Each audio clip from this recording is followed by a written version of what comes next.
Okay, we're going to tie a fly called a Gravel Gertie. This was created by Bill Covey of Farmington, Maine.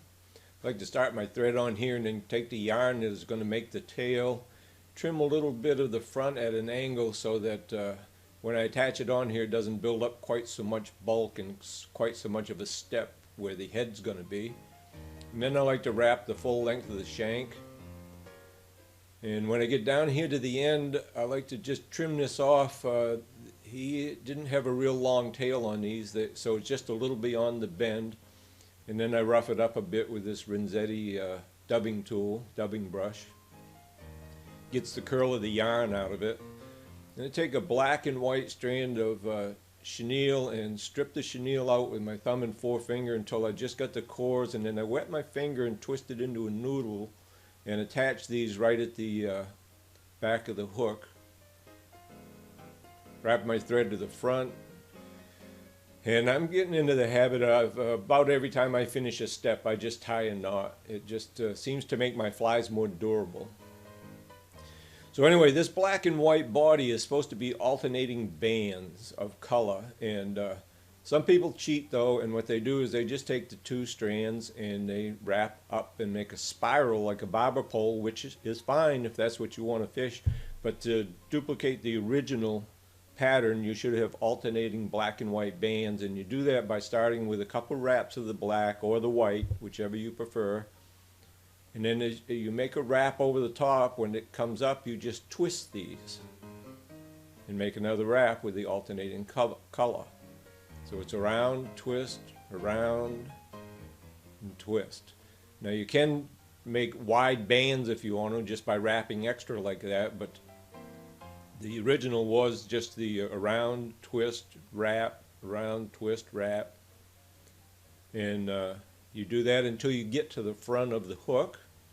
When you get up here to the front, I like to tie these pieces of chenille off separately. I tie one off on one side, one off on the other. I just find that if I cut them both off at the same place, what happens is it makes a big bump in that area. So I end each of these strands of chenille, one on one side, one on the other, then trim them off, and wrap those ends down.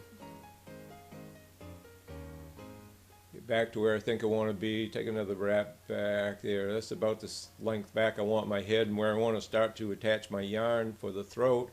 And I do the same thing. I cut the yarn at something of an angle and then keep wrapping back to the back of the head and catch all the ends of that yarn, and then just untwist it a little and cut it off. And I do the same thing with a dubbing brush just to get rid of the natural twist of the yarn that it's acquired over the time it's been stored, and we're ready for a wing. The wing on this is calf tail. I like to grab the hair and pull it straight out from the calf tail, the bone, and try to even the ends as much as I can because it's tough to stack calf hair. So I try to cut it off with the ends relatively even, and I take the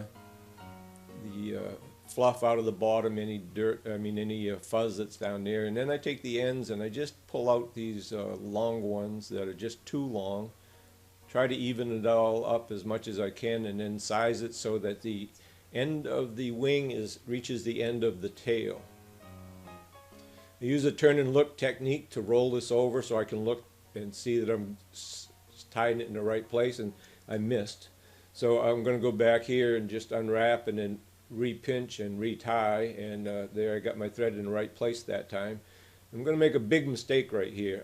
I should have pulled this up and cut this at more of an angle. You see how square a butt end I have on those hair fibers I've just cut, and watch my thread slide down off them.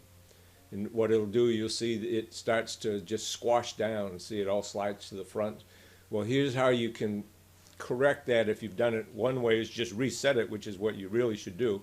But you can go all the way down to the front and wrap up to the drop or cliff, go all the way down to the front again, wrap back up, and you do that enough times so that you build up, so that you wrap up onto the cliff.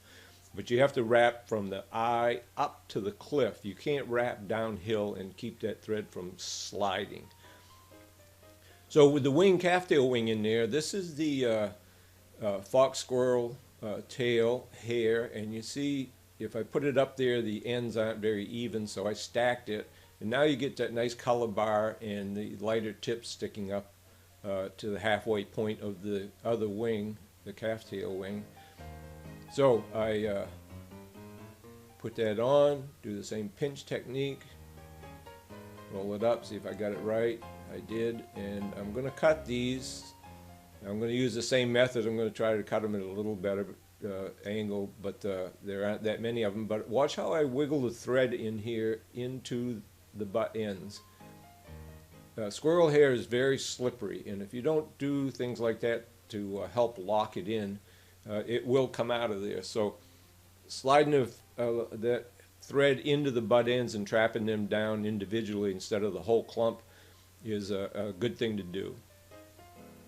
So I'll take and tie a finished knot in this, and there you have it. That's a Gravel Gertie developed by William Covey of Farmington, Maine, tied using rotary fly tying techniques. And if you watch here for just a few minutes, or a few seconds more actually, you'll see two flies that were given to me by a friend of William Covey's that were tied by Bill Covey himself.